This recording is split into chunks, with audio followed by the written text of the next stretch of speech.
Willkommen zu einem neuen Abenteuer. Heute ein gefallener König, wiedergeboren in einer Welt voller Geheimnisse und diesmal will er alles anders machen. Los geht's! Meistens lesen wir Geschichten über schwache Verlierer und Außenseiter, die sterben und wiedergeboren werden, nur um zu übermächtigen Kraftpaketen zu werden. In dieser Geschichte geht es jedoch um einen König, der vor seinem Tod viele Erfolge vorzuweisen hatte. Der Grund für seinen Tod bleibt ein Geheimnis. Aber nach seinem Tod öffnet er seine Augen als Baby. Und im Gegensatz zu dem prunkvollen Zimmer, das er für einen König erwartet, wacht er in einem bescheidenen Haus auf. Seine Mutter heißt Alice, eine gutherzige Frau, und sein Vater ist Ray, ein zuverlässiger und charismatischer Mann. Wenn man über seine gelegentliche kindische Art hinwegsehen kann. Nachdem er seine Umgebung wochenlang beobachtet hat, kommt der König schließlich zu dem Schluss, dass er alles gelernt hat, was diese Welt in seiner Umgebung zu bieten hat. Später entdeckt er, dass es in dieser Welt Magie gibt, als seine Mutter Heilmagie einsetzt, um eine Wunde zu behandeln, die durch den Unfug seines Vaters entstanden ist. Da wird dem König klar, dass diese Welt viel mehr zu bieten hat, als er sich jemals vorgestellt hat. Und wenn er ganz ehrlich sein soll, weiß er eigentlich gar nichts darüber. Die Zeit vergeht, und sobald der König krabbeln kann, schleicht er sich oft aus seinem Bettchen, um Bücher zu lesen und sein Wissen über diese Welt zu erweitern. Seit er diesen Ort entdeckt hat, schleicht er sich jede Nacht hinaus, um mehr über ihn zu erfahren. Er hat herausgefunden, dass die Welt, in die er hineingeboren wurde, aus 3 großen Königreichen besteht: Eleanor, dem Elfenreich tief im Wald, Darf, dem riesigen unterirdischen Königreich, in dem die Zwerge leben, und Sapen, dem Menschenreich, das auch die bevölkerungsreichste Region ist. Sowohl diese Welt als auch seine frühere Welt haben ein monarchisches System, aber die Herrschaft wird hier vererbt und nicht verdient, was im Grunde bedeutet, dass diese Welt im Vergleich zu seiner alten sehr unterentwickelt ist. Ihm ist klar, dass der Grund für den mangelnden technologischen Fortschritt das Vorhandensein von Magie in dieser Welt ist. Seitdem hat er sich mit den Grundlagen der Magie beschäftigt. In seiner alten Welt gab es eine Lebenskraft namens Ki, mit der die Praktizierenden durch hartes Training ihren Körper und ihre Waffen stärken konnten. Aber in dieser Welt gibt es eine ähnliche Kraft, die Mana genannt wird. Im Gegensatz zu Ki, das nur im Inneren einer Person existiert, ist Mana jedoch überall um sie herum vorhanden. Die Fähigkeit, Mana zu kontrollieren, ist weitgehend genetisch bedingt. Ungefähr eines von 100 Kindern besitzt sie und sie kann auf verschiedene Weise genutzt werden. Die beiden gängigsten Methoden sind Augmentierung und Beschwörung. Augmentierer verstärken ihren Körper mit Mana, wodurch sie unglaubliche Stärke, Verteidigung und Beweglichkeit erlangen. Ihre Schwäche ist jedoch ihre begrenzte Reichweite. Beschwörer hingegen strahlen Mana in die Außenwelt ab und formen ihre Umgebung nach ihrem Willen. Aber um einen Zauber zu wirken, müssen sie ihren eigenen Mana-Kern mit Mana aus der Umgebung ergänzen. Interessanterweise ist seine Mutter das, was man einen Deviant nennt, genauer gesagt, ein Emitter.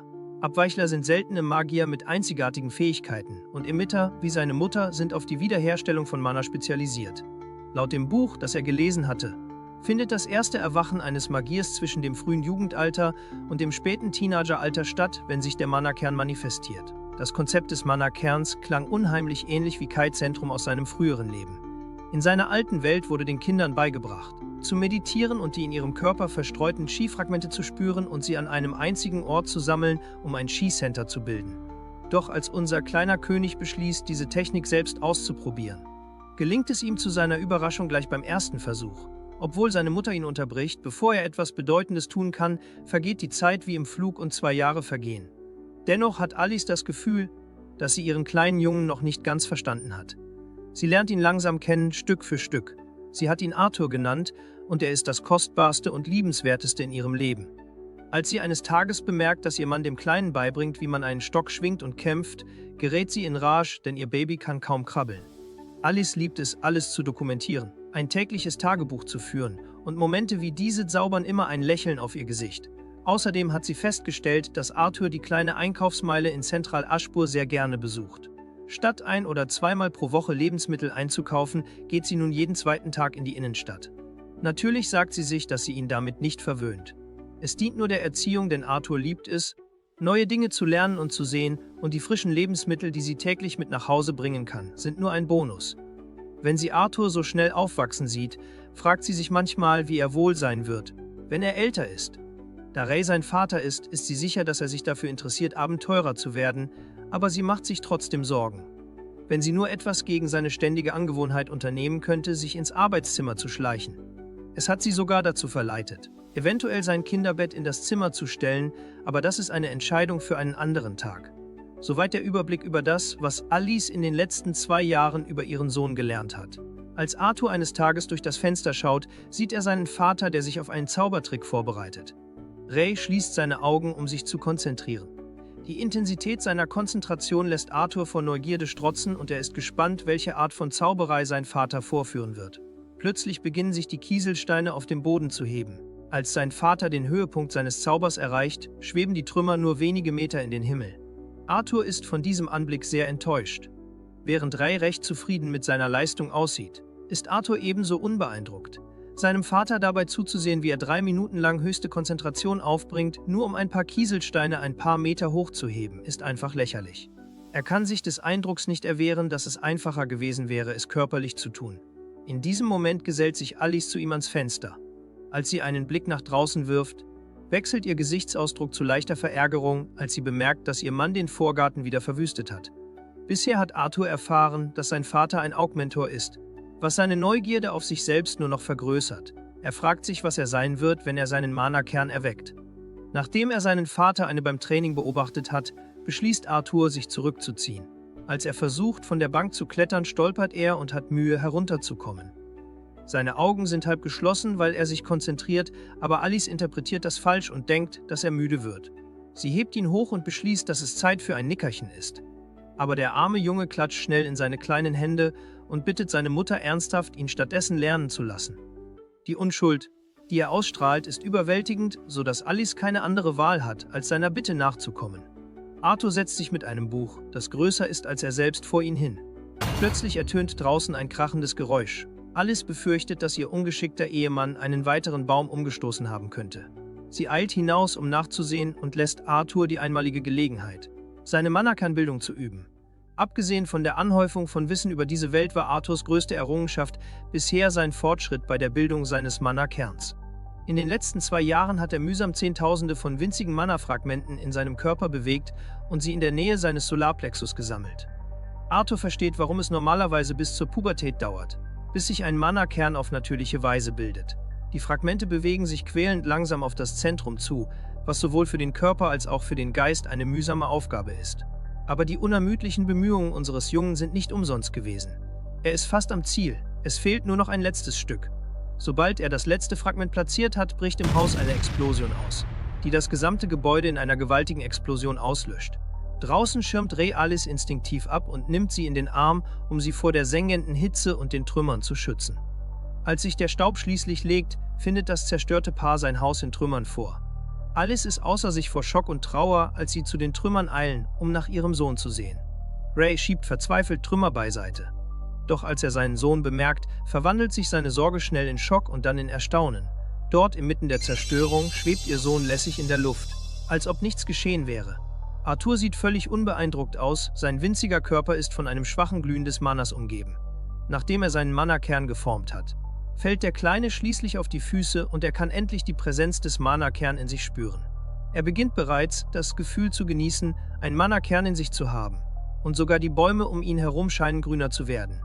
Doch dann stellt er fest, dass sein Haus zerstört wurde. Und er hat keine Ahnung, wer oder was den Schaden verursacht hat. 3 Jahre sind seit diesem Unfall vergangen. Zusammen mit seiner Mutter, die ihm Lesen und Schreiben beibrachte, lernte Arthur auch die Grundlagen der Mana-Manipulation und der Augmentation. Da sein Körper für Sparring zu klein war, konzentrierten sie sich zunächst auf das grundlegende Körpertraining. Vor nicht allzu langer Zeit beschloss sein Vater, dass es für Arthur endlich an der Zeit sei, mit dem Holzschwert zu üben, das er zu seinem 3. Geburtstag bekommen hatte. Ray nimmt ihn mit nach draußen, um zu trainieren. Und während Arthur mit seinem neu erworbenen Holzschwert da steht, sein Vater sagt ihm, er solle den Fluss des Manas mit seinem Atem in Einklang bringen. Wie Herz oder die Lunge ist auch das Mana nur ein weiteres Organ, erklärt ihm sein Vater. Aber Arthur glaubt nicht, dass diese abstrakten und vagen Anweisungen jemandem, der buchstäblich erst 4 Jahre alt ist, etwas beibringen werden. Arthur nimmt Haltung an und tauscht ein paar spielerische Schläge mit seinem Vater aus. Das Sparring zieht sich hin, aber Arthur wird zunehmend frustriert. Unser Junge weiß, dass sein Vater ihn nicht gehen lassen würde, bevor er nicht etwas Bemerkenswertes erreicht hat. Da er keine andere Wahl hat, nimmt er seinen Mut zusammen und schwingt sein Holzschwert so heftig, dass der Stock, den sein Vater hält, zerbricht. Nach dieser bedeutsamen Tat äußert er sofort den Wunsch, zu seinen Studien zurückzukehren. Als unser Junge zu seinen Studien über Magie zurückkehrt, erfahren wir, dass in dieser Welt die Stärke durch die Farbe des Mana-Kerns einer Person gemessen wird. Mana-Kerne sind anfangs schwarz, verdorben durch Unreinheiten wie Blut und andere Partikel im Körper. Mit der Zeit, wenn diese Verunreinigungen herausgefiltert werden, ändert sich die Farbe des Kerns. Er wird reiner und kraftvoller. Die Entwicklung geht von schwarz zu rot, orange, gelb, silber und schließlich zu weiß. Jede Stufe ist in 3 Schattierungen unterteilt, dunkel, fest und hell, wobei hellere Schattierungen für größere Reinheit und Stärke stehen. Als unser Junge tief in seiner Konzentration versunken war, unterbrach ihn seine Mutter, indem sie ihn aufforderte, zum Abendessen hereinzukommen. Während sie beim Essen sitzen, ärgert sich Arthur zunehmend über die ständigen Unterbrechungen seiner Studien. Ray spricht davon, einen geeigneten Mentor für Arthur zu finden, um seine Fähigkeiten weiterzuentwickeln. Alice ist sofort dagegen und weist darauf hin, dass Arthur erst 4 Jahre alt und viel zu jung für einen solchen Schritt ist. Ray entgegnet, dass ihr Sohn schon in seinem Jungen ein bemerkenswertes Potenzial für die Mana-Manipulation zeigt und er ihn nicht zurückhalten möchte. Alice bleibt jedoch standhaft. Sie besteht darauf, dass sie ihr Kind nicht in eine weit entfernte Stadt schicken wird. Ray beruhigt sie, indem er ihr erklärt, dass es sich nicht um irgendeine Stadt handelt und verspricht, dass sein vertrauter Freund sich persönlich um Arthur kümmern wird. Arthur schaltet den größten Teil des Gesprächs aus, da er das Hin und Her seiner Eltern anstrengend findet. Plötzlich wenden sie sich an ihn und wollen seine Meinung zu dem Thema hören. Sein Vater fragt ihn, ob er Interesse daran habe, in die große Stadt zu gehen, um bei einem richtigen Lehrer zu lernen. Mein Junge ist verunsichert, weil sein Vater ihn buchstäblich nach seiner Meinung fragt, obwohl er erst 4 Jahre alt ist. Jedenfalls spielt er die Rolle des Kindes und fragt kleinlaut, ob seine Eltern nicht einfach mit ihm zusammengehen können. Plötzlich herrscht Schweigen, aber schon bald brechen alle in Gelächter aus. Wie sich herausstellte, hatte das leichtgläubige Paar nicht einmal daran gedacht, dass sie alle zusammengehen könnten. Nachdem das geklärt ist, trifft sein Vater die endgültige Entscheidung, dass sie alle zusammen nach Zaira City fahren. Endlich ist der Tag gekommen, an dem sie ihre Heimat verlassen müssen und sie reisen nicht allein. Eine Gruppe von Abenteurern wird sie auf ihrer Reise begleiten. Sein Vater begrüßt einen der Abenteurer und stellt ihnen seinen Sohn vor.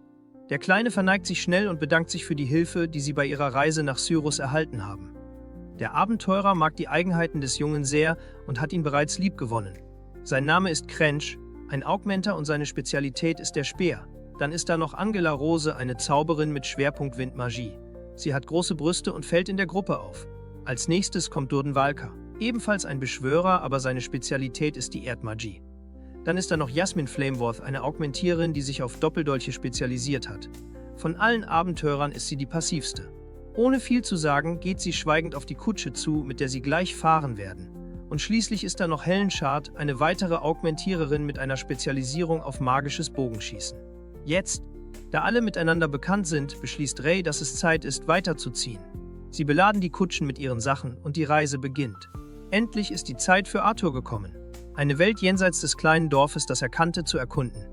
Als sie ihre Reise fortsetzen, bricht Dämmerung an und mit ihr die Monster. Die Abenteurer kümmern sich schnell um sie und schlagen ihr Lager tief im Wald auf, um die Nacht zu verbringen. Während alle das Lagerfeuer genießen, scheint Arthur ein wenig niedergeschlagen zu sein. Denn er spürt die Last dieser weltlichen Reise. Dann wendet sich Helen unserem Jungen zu und setzt sich neben ihn, um mit ihm ins Gespräch zu kommen. Sie ist sehr neugierig darauf, mehr über ihn zu erfahren. Nachdem sie gehört hat, wie sein Vater ihn während der ganzen Reise immer wieder als großen Magier gelobt hat. Währenddessen bemerkt Crench das Gespräch der beiden und beschließt, Rays Sohn selbst zu testen. Ohne Vorwarnung schnappt er sich den Kleinen vom Boden und schlägt ihm ein kurzes Duell vor. Als Arthur gegen Crench antritt, ist er sich nicht sicher, ob er überhaupt gegen einen Abenteurer wie diesen kämpfen soll. Seine flehenden Augen richten sich auf seinen Vater und hofft dadurch auf einen Ausweg. Aber sein Vater grinst nur und feuert ihn an, zu gewinnen, weil er sich völlig hoffnungslos fühlt.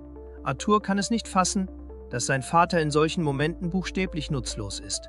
Wie auch immer, mein Mann nimmt Haltung an und greift auf die Erfahrungen seines früheren Lebens zurück. Mit einem festen Griff um sein Schwert stürzt er sich auf Crench.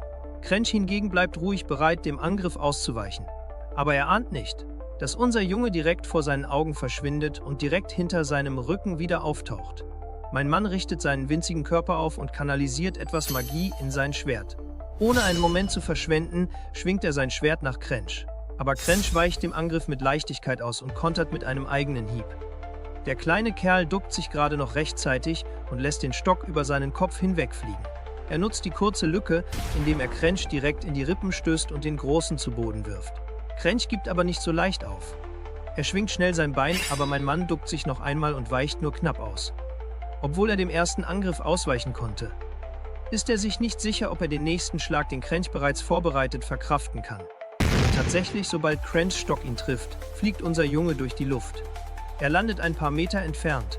Sein Rücken schmerzt wie die Hölle.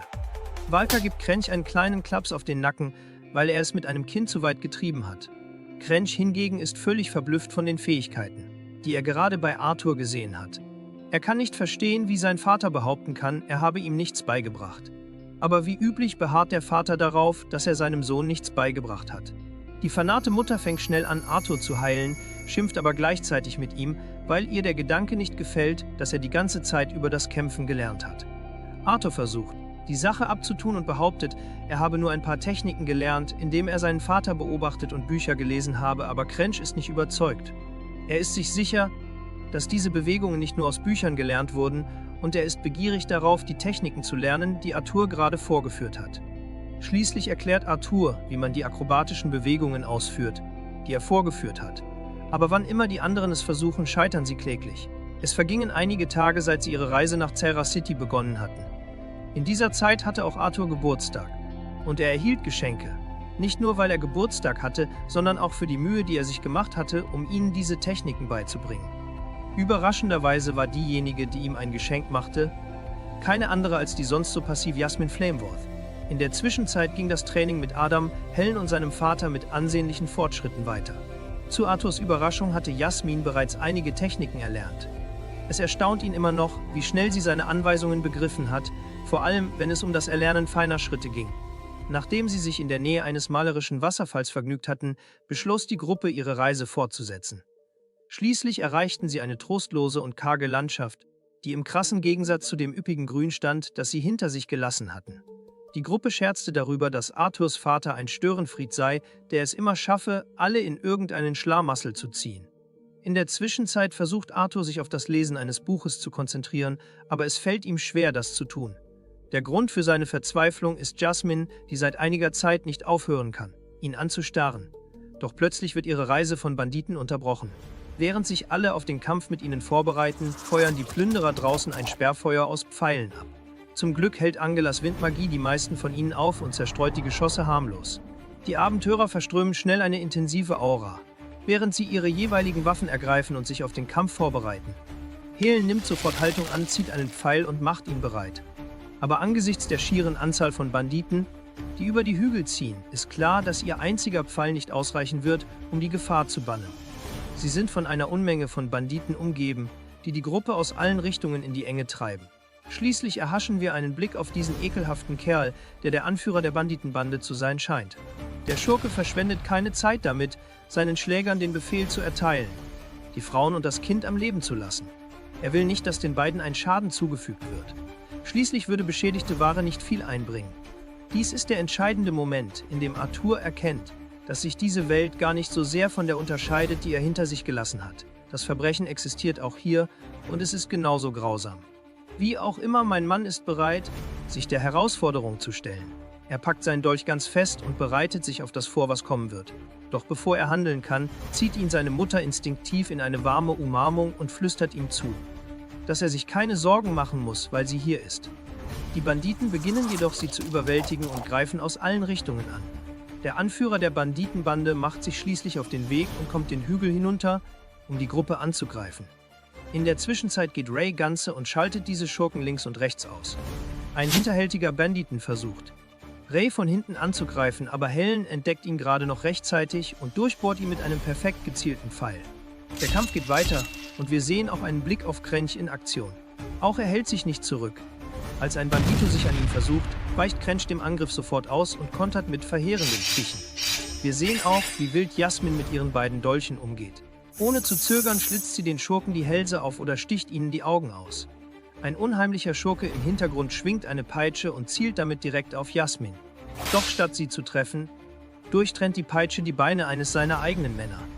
Der Schlag ist schnell und verheerend und Jasmine kann ihm gerade noch ausweichen. Der Schurke lässt sich nicht entmutigen und schwingt erneut seine Peitsche. Die Geschwindigkeit, mit der er sie schwingt, ist wahnsinnig, aber Jasmine passt sich dem Tempo mit ihrer beeindruckenden Akrobatik an und weicht seinen Angriffen aus.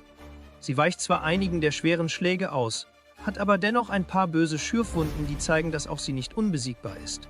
Währenddessen beobachtet Arthur den Kampf zwischen Jasmine und dem Peitschenschwinger. Er bemerkt, dass Jasmine gegenüber den Fernangriffen ihres Gegners deutlich im Nachteil ist und ihm wird klar, dass er einen Weg finden muss, um ihr zu helfen. Aber so sehr er auch helfen möchte, er ist sich nicht sicher, ob er mit seinem winzigen Körper überhaupt eine Chance gegen einen erwachsenen Augmentor hat.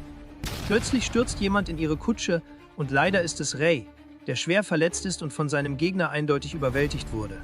Und dieser Gegner ist kein anderer als der Chef der Banditen. Arthur sagt seiner Mutter schnell, dass sie Ray heilen soll, aber Alice ist zu erschüttert von dem, was um sie herum geschieht. Sie weint unkontrolliert, anstatt ihre Magie einzusetzen. Ray lächelt sie beruhigend an und sagt, dass seine Verletzungen nicht lebensbedrohlich seien und sie sich keine Sorgen machen müsse. Dann wendet sich der stolze Vater an seinen Sohn und behauptet, dass er den Anführer abwehren kann, aber nicht, wenn er sich um den Schutz seiner Familie sorgt. Er fordert Alice und Arthur auf, den Weg zurückzugehen, den sie gekommen sind, und nicht aufzuhören zu rennen, aber Arthur weigert sich. Er erklärt, dass auch er kämpfen kann. Ray klopft ihm stolz auf den Kopf für seine Tapferkeit. Er erkennt Arthurs Tapferkeit an, erinnert ihn aber daran, dass es seine eigentliche Pflicht ist, seine Mutter und das Baby, das sie in sich trägt, zu schützen. Bevor Ray mehr sagen kann, schwört Arthur bei seinem Leben, dass er seine Mutter beschützen wird. Sein Vater nickt und drängt ihn, sich zu beeilen, da die Feinde 4 Magier im Rücken haben. Der Anführer der Banditen durchschaut ihren Plan und befiehlt seinen Männern, die Heilerin zu fangen. Ohne zu zögern ergreift Arthur die Hand seiner Mutter und beginnt zu rennen, entschlossen sie zu holen. Plötzlich stürzt sich ein Bandito auf das Duo, aber sein Weg wird schnell von Crench versperrt, der einspringt, um den Feind aufzuhalten, sodass Mutter und Sohn genug Zeit haben, zu entkommen. Ein anderer Schurke versucht, die beiden heimlich mit einem Pfeil zu treffen. Arthur braucht jedoch nicht lange, um den Pfeil kommen zu sehen. Schnell versucht er, ihn mit seinem Holzschwert abzuschlagen. Der Pfeil ist jedoch so stark, dass er sogar das Schwert in 2 Teile zerbricht. Der Bogenschütze ist verblüfft, wie ein Kind seinen mächtigen Pfeil abwehren konnte. Doch während er abgelenkt ist, wird sein Kopf von einem Pfeil durchbohrt, der von Heron abgeschossen wurde, der Arthur schnell sagt, er solle weglaufen. Soweit er sich erinnern kann, sollten es 4 Magier sein, aber er kann den 4. nicht ausmachen. Er versucht sogar, sie zu zählen. Einer ist mit Crench beschäftigt, ein anderer mit Valka und der 3. mit Jasmine. In diesem Moment bemerkt Arthur den 4. Kerl, der auf dem Hügel steht und eine riesige Mana-Kugel heraufbeschwört. Der Schurke wirft diesen Energieball schnell auf die Mutter und den Sohn. Arthur ist sich nicht sicher, was er in diesem kritischen Moment tun soll. Selbst wenn er Mana einsetzt, um den Schlag abzublocken, wird seine Mutter nicht schnell genug sein, um auszuweichen. Im Bruchteil einer Sekunde entscheidet er sich, mit seinen kleinen Füßen auf den Boden zu stampfen, seine Mutter aus dem Weg zu schubsen und seinen Dolch mit göttlicher Geschwindigkeit durch die trübe Mana-Kugel zu schleudern. Der Dolch trifft sofort das Bein des Schurken. Der Mana-Ball jedoch verwundet Arthur so brutal, dass er gegen den Rand der Klippe fliegt. Als er zu fallen beginnt, reißt er den Magier mit sich in die Tiefe. Der Dolch, den Arthur geworfen hat, war an einer Mana-Schnur befestigt, die ihm hilft, den Magier mitzuziehen. Doch kurz bevor sie ganz fallen, klammert sich der Magier an den Rand der Klippe. Unglücklicherweise bricht der Teil der Klippe, an dem er sich festhält, unter dem Gewicht zusammen und beide beginnen, in den Abgrund zu stürzen. Valka bemerkt, dass der Kleine in den Tod stürzt und beschwört eine riesige Hand aus Erde, um ihn zu retten. Doch es scheint, als käme Valka bereits zu spät. Tränen steigen in Arthurs Augen auf, während er weiter hinabsteigt. Was ihm das Herz bricht, ist nicht nur der Sturz. Es ist der Gedanke, dass sein Traum, ein großer Bruder zu werden, aus seinem Blickfeld verschwindet. Die Szene wechselt in die Vergangenheit, in die Kammer eines Mannes, der als Marlon bekannt ist. König Grey, der unser Junge Arthur ist, kommt in die Kammer, um diesen alten Mann zu treffen. Marlon bringt zum Ausdruck, wie dankbar er dafür ist, dem Rat anzugehören, gibt aber auch zu, dass er trotz dieser lohnenden Position manchmal neidisch auf den Ruhm und die Ehre ist, die Könige nach ihren Siegen erhalten. Schließlich fragt sich Marlon, was der Grund für den unerwarteten Besuch von König Grey ist und was ihn dazu gebracht hat, einen alten Mann wie ihn zu treffen. In diesem Moment holt Grey schweigend eine Kriegsmedaille hervor, die er nach seinem letzten Sieg erhalten hat. Nachdem er sie auf den Tisch gelegt hat, beginnt er zu gehen und erklärt, dass er sich zur Ruhe setzen wird. In dieser Welt, die von Problemen wie sinkenden Geburtenraten und begrenzten Ressourcen geplagt ist, wurden Kriege durch Duelle und Armeen durch Könige ersetzt. Grey war einer dieser Könige, eine Schlüsselfigur, die als Repräsentant für den Schutz seines Territoriums kämpfte. Aber Greys Entscheidung abzutreten war nicht aus Erschöpfung oder mangelndem Können geboren. Er hatte sein Leben nicht dem Ziel gewidmet, der Stärkste zu werden oder sich in endlosem Ruhm zu sonnen. Was ihn wirklich zerbrach, war die Leere, die Abwesenheit von Menschen, die er wertschätzen konnte. Jetzt, als Arthur in einem neuen Leben wiedergeboren, trägt er eine tiefe Sehnsucht in sich. Er würde alles, was er in diesem Leben hat, für eine einzige Chance aufgeben, nach Aspur zurückzukehren und sie alle wiederzusehen. Einige Zeit später beginnt Arthur seine Augen zu öffnen. Er hat keine Ahnung, wo er sich befindet oder warum er noch am Leben ist. In der Nähe bemerkt er die Leiche des Magiers, die leblos da liegt. Der Anblick dieser verdrehten Leiche lässt ihn sofort würgen. Doch als er völlig unter dem weiten Himmel liegt, fällt ein Blatt auf sein Gesicht und rüttelt ihn wach.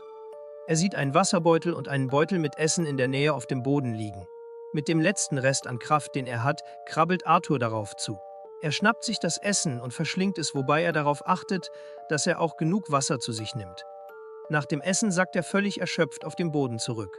Nach einer Weile öffnet er wieder die Augen und versucht aufzustehen, aber seine Beine geben nach und er fällt wieder hin. Trotzdem nimmt er alle Kraft zusammen, die er noch hat, und richtet sich schließlich auf. Als erstes zieht er den Dolch aus dem toten Körper des Magiers. Als er aufblickt, bemerkt er endlich, wie hoch die Klippe ist, von der er gefallen ist. Es ist unfassbar, dass er einen solchen Sturz überlebt hat. Aber er hat keine Zeit, sich damit zu befassen. Also beginnt er, seinen einsamen Weg zu gehen.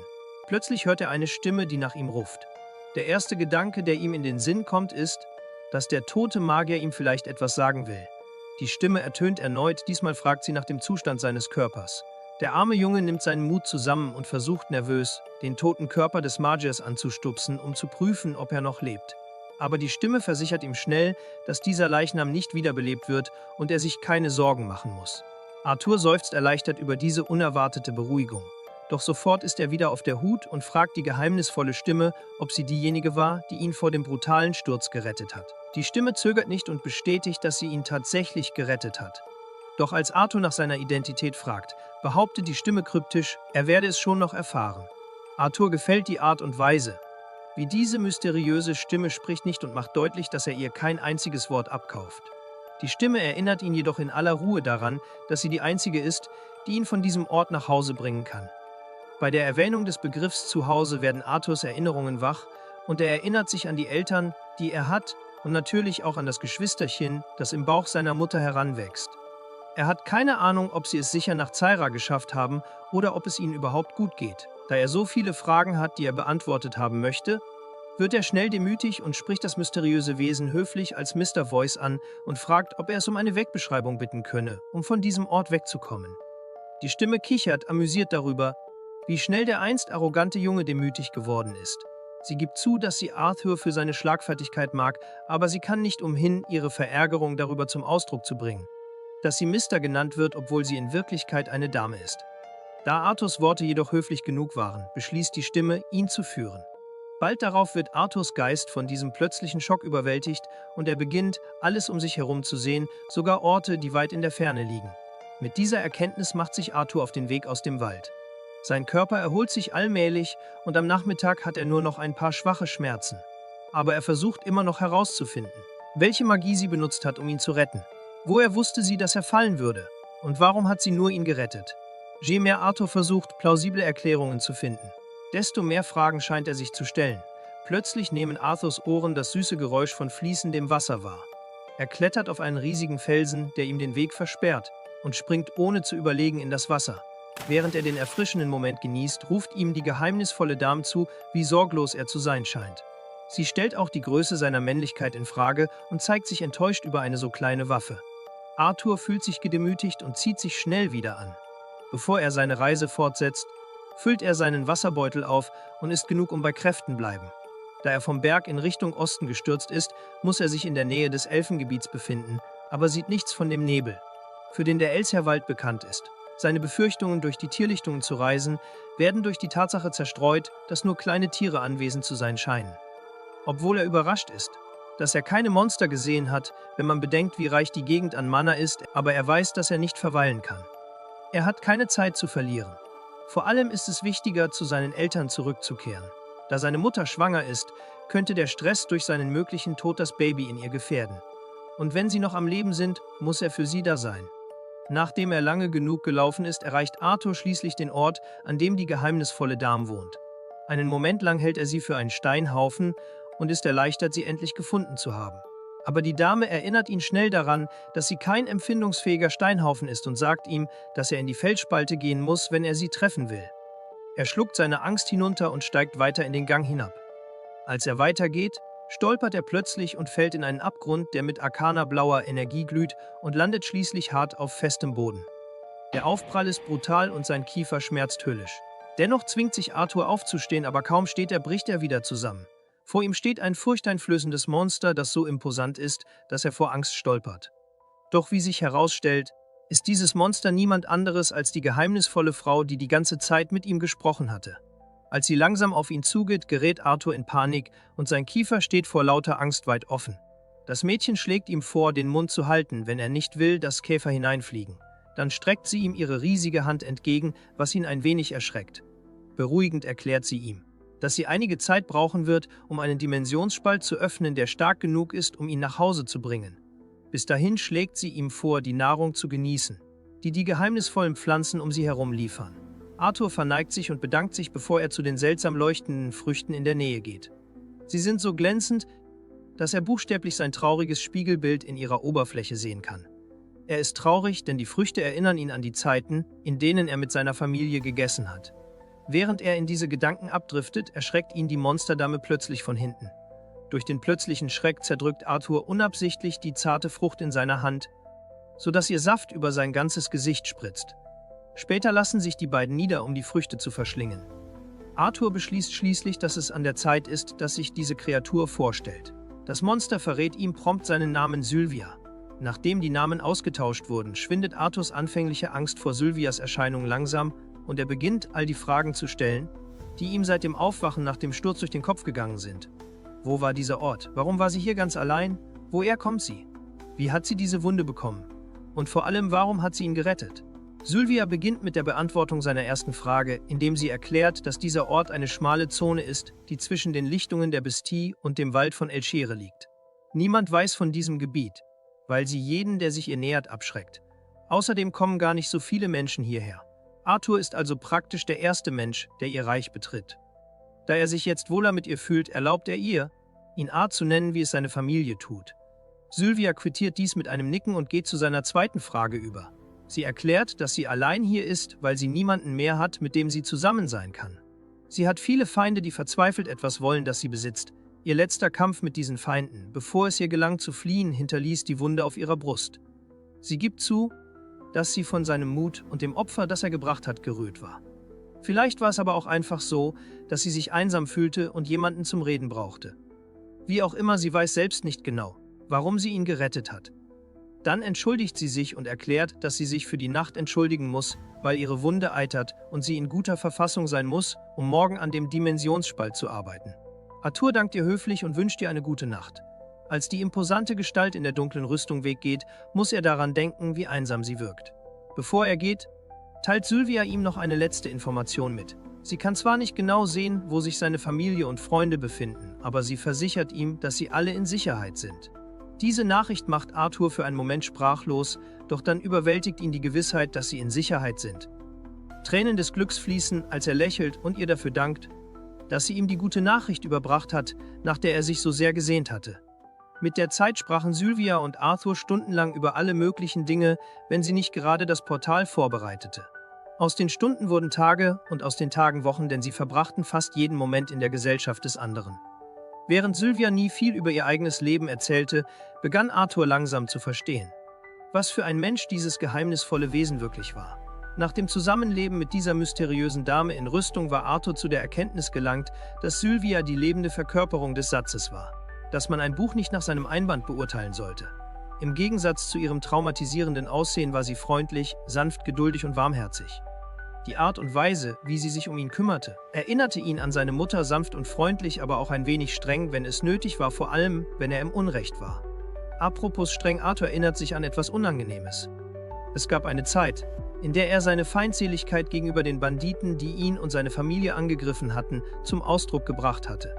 Das Bild des Anführers dieser verabscheuungswürdigen Bande hat sich in sein Gedächtnis eingebrannt und er weiß, dass seine Gedanken keinen Frieden finden werden, wenn er diesen Schurke nicht zur Strecke bringt. In diesem Moment stößt Sylvia ihn plötzlich an die Stirn, sodass er einige Meter weit wegfliegt.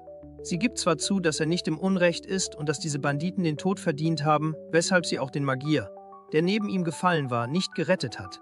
Sie macht ihm jedoch klar, dass es ihm auf Dauer nur schaden würde, stattdessen rät sie ihm, stolz weiterzuleben. den Blick nach vorne zu richten und sich von der Last der Rache zu befreien.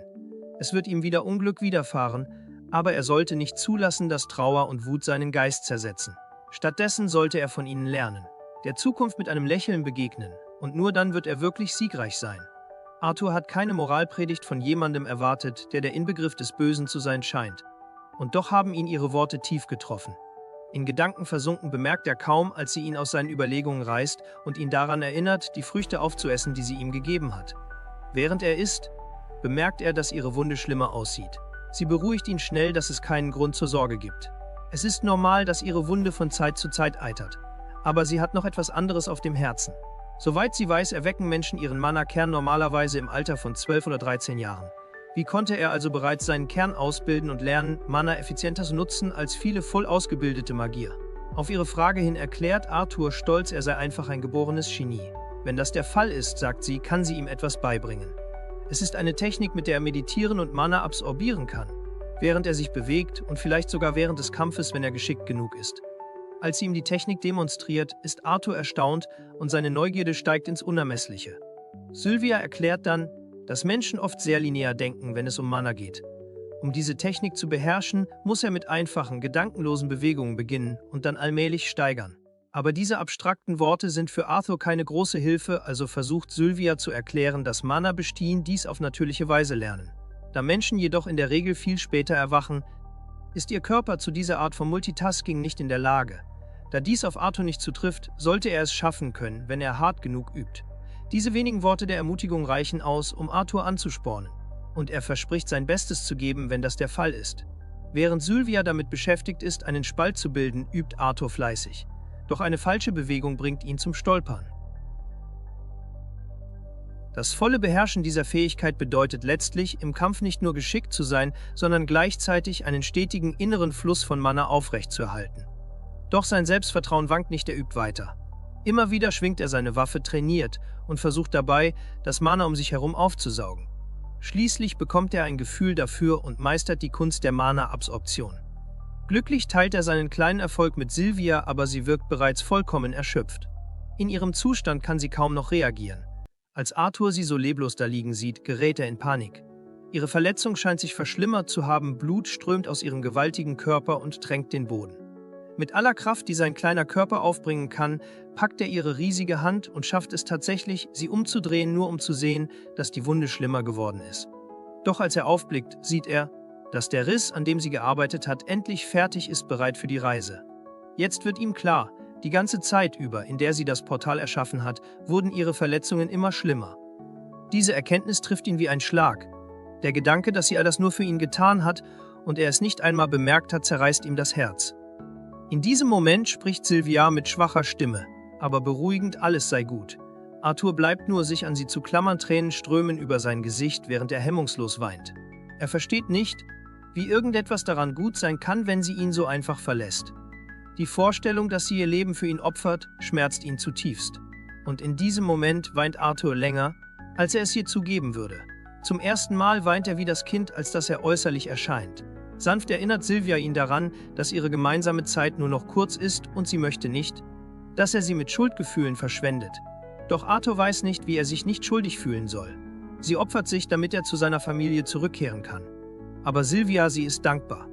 Dank Arthur kann sie diese verfluchte Höhle nun früher verlassen. Und allein dafür bereut sie nichts. Nach und nach beginnt ihr Körper zu zerfallen, wird zu Asche. Als ihre schwarze Rüstung zu Boden fällt, erscheinen an ihrer Stelle leuchtend weiße Flügel. Vor ihm steht Sylvia in einer neuen Gestalt und zum ersten Mal wirkt sie wie sie selbst. Arthur hätte niemals erwartet, dass Sylvia ein Drache ist. Aber sie gibt es zu. Ja, sie ist ein Drache. Zumindest würden die Menschen ein Wesen wie sie so nennen. Doch sie erinnert ihn daran, dass sie keine Zeit für lange Erklärungen haben. Sie muss ihre wahre Form nutzen, um das Portal zu vollenden. Und jetzt, da ihr Schleier gefallen ist, werden ihre Feinde bald kommen. Bevor sie sich verabschiedet, sagt sie ihm, dass es noch ein paar Dinge gibt, die sie ihm mitgeben muss. Sie überreicht ihm ein regenbogenfarbenes Ei und einige ihrer Federn. Diese, so erklärt sie, solle er nutzen, um das Ei warm zu halten und dessen Aura zu verbergen. Noch bevor Arthur begreift, was eigentlich vor sich geht, stößt sie ihn leicht an. In diesem Moment geschieht etwas. Seine Kleidung zerreißt und geheimnisvolle Muster breiten sich auf seiner Haut aus. Sylvia beruhigt ihn. Mit der Zeit werde er alles verstehen. Jetzt. Da sie getan hat, was getan werden musste, öffnet sie das Portal. Es wird ihn zwar nicht direkt nach Hause bringen, aber immerhin in die Nähe der Menschen. Sie drängt ihn, er soll sich beeilen und springen. Gerade als er dazu ansetzt, beginnen Felsen von der Decke zu stürzen. Sylvia breitet schnell ihre mächtigen Flügel aus und schützt ihn vor dem Einsturz. Derjenige, der für all das verantwortlich ist, tritt aus dem Schatten eine unheimliche Gestalt, die auf seltsame Weise Sylvia ähnelt. Er spricht sie förmlich an, fordert sie auf, ihre Sturheit aufzugeben und das Objekt herauszugeben. Wenn sie sich ergibt, würde er vielleicht sogar ihre Wunden heilen. Selbst Arthur erkennt, diese Gestalt sieht Sylvias früherer Form verdächtig ähnlich. Sylvia reagiert, sie setzt eine Fähigkeit ein, die die Zeit um sie herum stillstehen lässt. Nur sie und Arthur können sich noch bewegen. Sie will ihm noch etwas Wichtiges sagen. Sie gesteht, dass sie den Zauber zur Portalöffnung absichtlich in die Länge gezogen hat, nur um mehr Zeit mit ihm verbringen zu können. Sie weiß, dass das egoistisch war. Doch sie hat noch eine letzte selbstsüchtige Bitte an ihn. Sie bat ihn, sie nur dieses eine Mal Großmutter zu nennen. Arthur, völlig überrumpelt von dem, was sie da sagt, sieht sie ungläubig an. Doch in dem eingefrorenen Moment, in dem die Zeit stillsteht, bittet er sie stattdessen einfach mit ihm von hier zu verschwinden. Sylvias Tränen laufen ihr übers Gesicht, während sie Arthur sagt, dass sie nicht mit ihm gehen kann.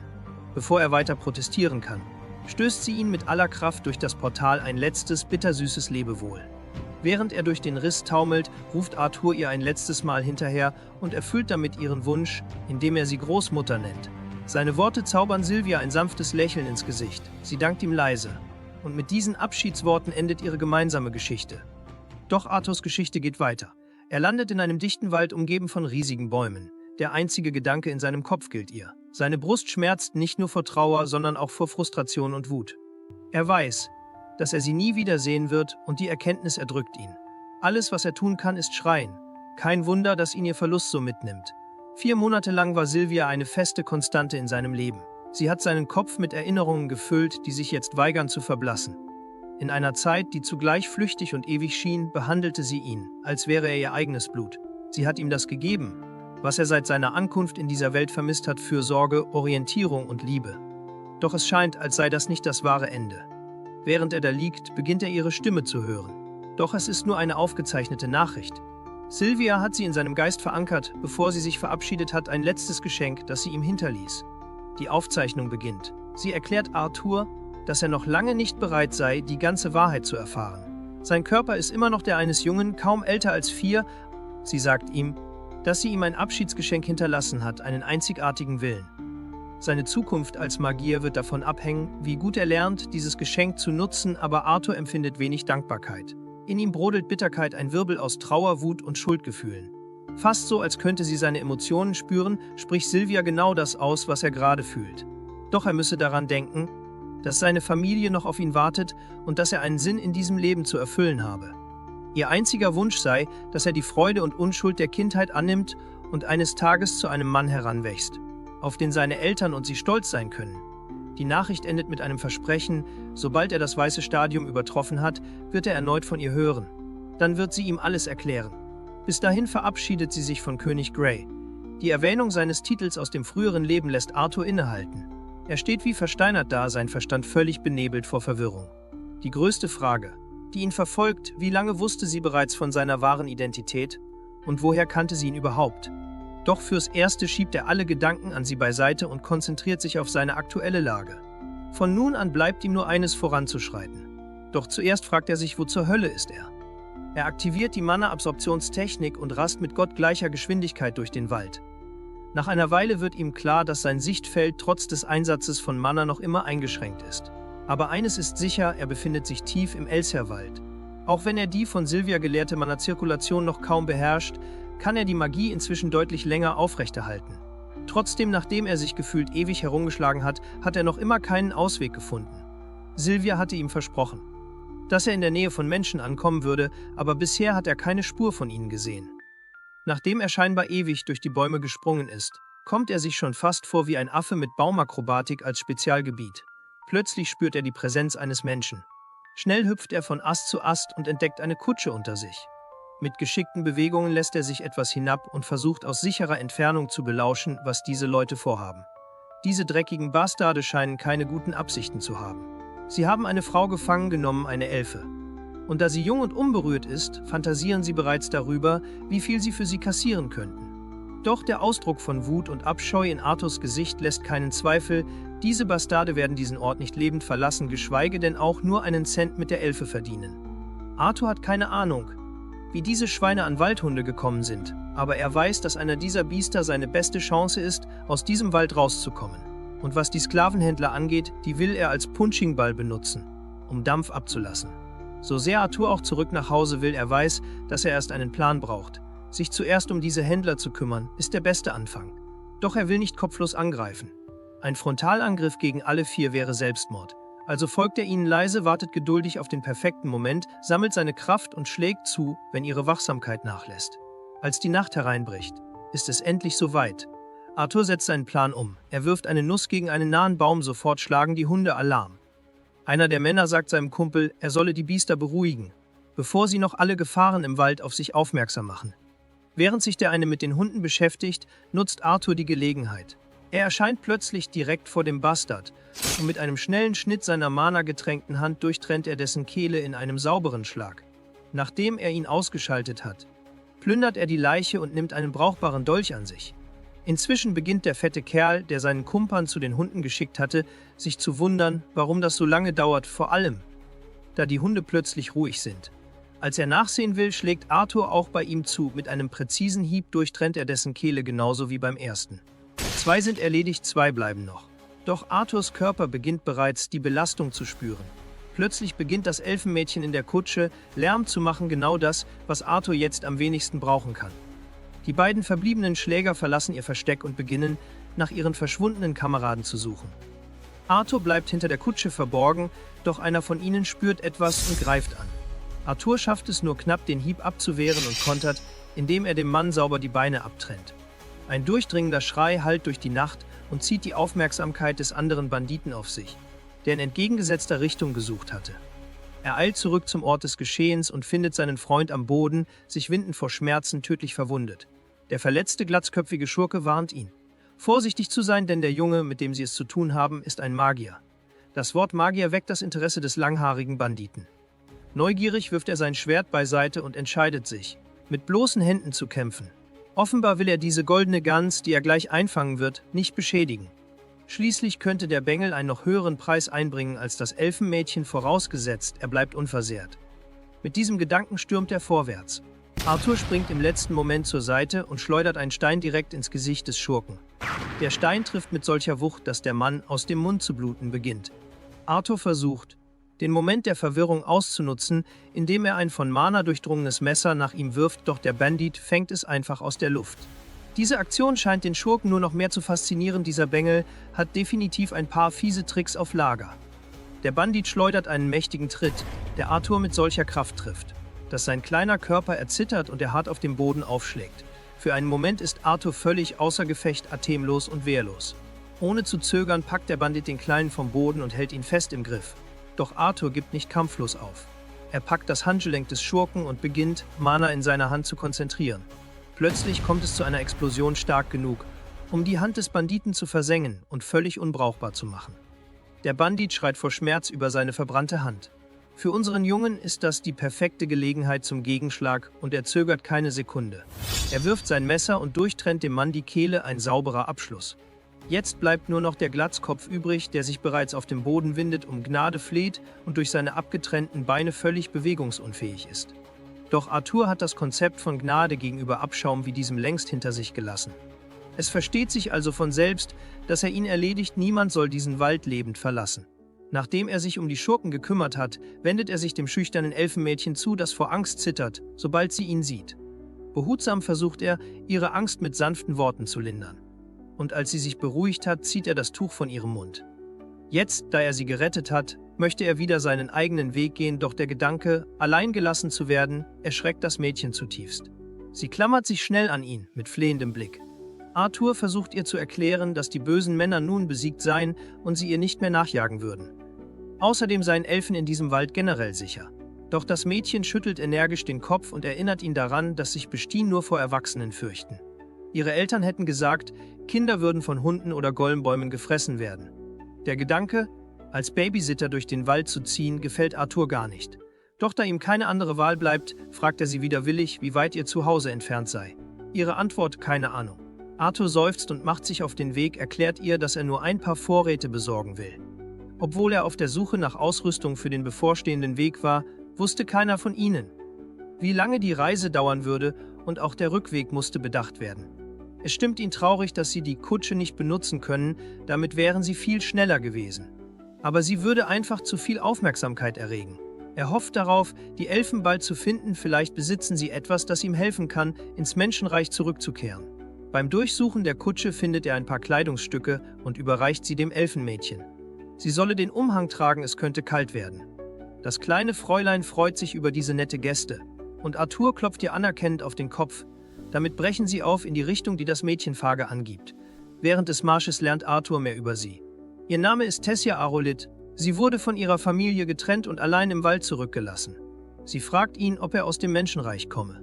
Bei dem Gedanken daran fallen ihr nur die Gerüchte ein, dass alle menschlichen Männer Perverslinge seien und mehrere Ehefrauen hätten.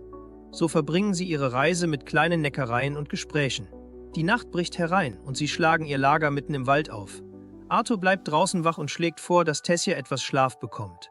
Nachdem sie sich zur Ruhe gelegt hat, sitzt Arthur allein unter dem funkelnden Sternenhimmel. Er denkt über seine Lage nach. Eigentlich hatte er vor, die Zeit zu nutzen, um herauszufinden, was es mit dem auf sich hat, was Silvia ihm hinterlassen hat. Doch es scheint, als müsse dieses Geheimnis warten, bis er das Elfenmädchen sicher nach Hause gebracht hat. Das Mädchen kommt aus dem Zelt und meint, auch er solle sich ausruhen. Ihre Großmutter hätte ihr zwar verboten, sich ein Bett mit einem Jungen zu teilen, aber sie würde ausnahmsweise eine Ausnahme machen. Arthur lehnt ab, er sei nicht müde. Bevor sie zurück ins Zelt geht, erinnert sie ihn daran, dass Bestien eher auftauchen, wenn sie ihn sehen, also solle er lieber auch ins Zelt kommen, zu ihrer beider Sicherheit. Letztlich gibt Arthur nach und sie liegen beide unter derselben Decke.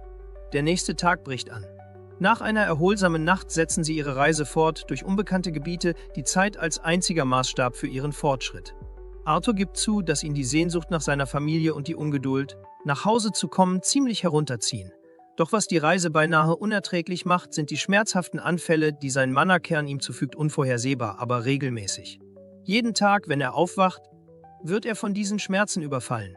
An einem bestimmten Tag werden sie von wilden Wölfen verfolgt, doch Arthur wirft, ohne zurückzublicken, ein Messer, das sich direkt neben dem Kopf eines Wolfes in einen Baum bohrt. Die armen Biester bekommen den Schreck ihres Lebens.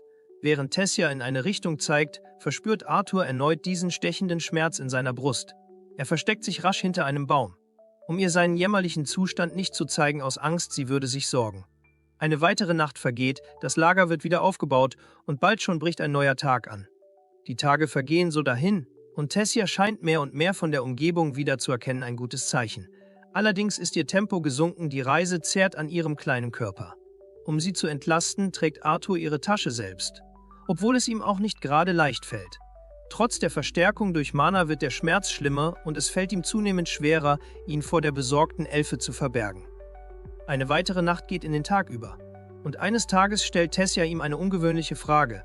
Da sie sich inzwischen ziemlich nahe gekommen sind, fragt sie, ob sie ihn wie seine Familie einfach Art nennen darf. Arthur gibt ihr sofort grünes Licht. Tessia ist überrascht, dass er so schnell zustimmt. Deshalb spielt Arthur den Dramakönig und sagt auf die unheimlichste Weise, die er zustande bringt, dass es ihm eine Ehre sei, wenn Tessia Arolith diesen einfachen Bauernjungen Arthur nennen würde. Die Kleine kneift ihm die Wangen für diese alberne Show. Während sie weiter scherzen, bemerkt Tessia plötzlich etwas. Sie rennt freudig in diese Richtung. Arthur ist nicht gerade begeistert, denn soweit sein Blick reicht, sieht er nur Moos, Blätter, Nebel, Bäume und noch mehr Bäume. Aber die Reise geht weiter. Und um ehrlich zu sein, das hier ist eine der längsten Reisen im ganzen Manhwa. Doch sie erfüllt ihren Zweck Charakterentwicklung. Und wer weiß schon, vielleicht, aber nur vielleicht, wird Tessia seine erste Waifu. Smash das Like, um es in den zukünftigen Parts herauszufinden. Trotz des mentalen Altersunterschieds haben sie ein starkes Band entwickelt. Ein weiterer Tag bricht an, ein weiterer Schritt ins Unbekannte. Doch es scheint, als hätte diese lange Reise nun endlich Früchte getragen. Nach einigem Tasten erkennt Tessa einen Baum wieder, den sie gesucht hat. Mit etwas magischem Mojo öffnet sie ein grünes Tor im Holz und lädt Arthur ein, ihr zu folgen. Kaum tritt Arthur hindurch, fällt er auf die andere Seite. Als er sich aufrappelt und nach vorn blickt, bietet sich ihm ein atemberaubender Anblick. Eine ganze Elfenzivilisation breitet sich vor ihm aus. Das einzige Wort, das ihm in den Sinn kommt, ist makellos. Doch selbst dieses Wort scheint diesem Ort nicht gerecht zu werden. Kaum haben ihn die einheimischen Elfen erblickt, erscheinen auch schon Wachen direkt vor ihnen. Der Anblick trifft Arthur wie ein Blitz, er hat nicht den Hauch einer Ahnung, wie er überhaupt reagieren soll. Sein Kopf ist voller Fragen, doch Tessia nickt ihm nur leicht zu, als wolle sie bestätigen: Ja, das hier ist wirklich echt.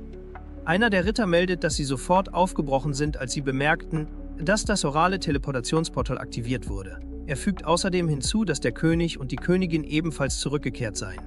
Im nächsten Moment schwenkt die Szene zu den panischen Eltern, die zu ihrer Tochter Tessia eilen. Die Dame ist Maril Ereleth, Königin von Ereleth, und der Mann hinter ihr ist selbstverständlich ihr Ehemann Alduin Ereleth, König von Ereleth. Und dann betritt eine weitere bekannte Persönlichkeit die Bühne, Virian Ereleth, ein Name, der in jedem Geschichtsbuch vermerkt ist. Er ist der ehemalige König von Elenoia und bekannt dafür, den letzten Krieg gegen die Menschen des Safhan-Königreichs geführt zu haben. Mit der versammelten Familie an ihrer Seite schiebt Arthur Tessia sanft in Richtung ihrer besorgten Eltern. Es folgen herzliche Umarmungen. Die Szene ist so warmherzig und voller Liebe, dass Arthur unweigerlich an seine eigenen Eltern denken muss. Wird ihre Reaktion genauso aussehen, wenn sie ihn endlich wiedersehen? König Alduin wendet sich Arthur zu und bedankt sich aus tiefstem Herzen, nicht nur als König von Elenoia, sondern als Vater von Tessia. Als kleine Geste des Dankes für ihre sichere Rückkehr lädt er Arthur ein, sie in ihr Heim zu begleiten. Dort könne er sich ein paar Tage ausruhen. In der Zwischenzeit ist der König sehr gespannt darauf, die ganze Geschichte ihrer Reise zu hören. Arthur spürt, wie ruhig und wohlklingend der Tonfall des Königs ist, doch seine Augen verraten etwas anderes. Allein der Blick reicht aus, um zu verstehen: Das hier ist kein Vorschlag, das ist ein Befehl. Arthur bedankt sich höflich für die Einladung, doch bevor er noch etwas sagen kann, wird er schon von Tessia am Handgelenk gepackt und mitgezogen.